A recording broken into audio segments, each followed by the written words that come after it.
Top 10 railway stations in Andhra Pradesh. Number 10, Anantapur Railway Station, Anantapur City, Anantapur District.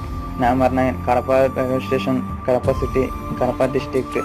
Number 8, Ongole Railway Station, Ongole City, Prakasam District.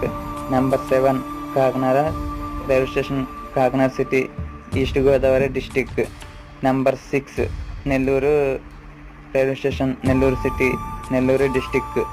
Number 5, Guntur Railway Station, Guntur City in Guntur District.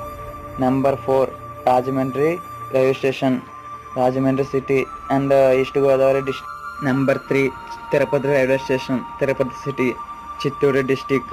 Number 2, Visakhapatnam Railway Station, Visakhapatnam City and Visakhapatnam District. Number 1, Vijayawada Railway Station, Vijayawada City and Krishna District. Please subscribe.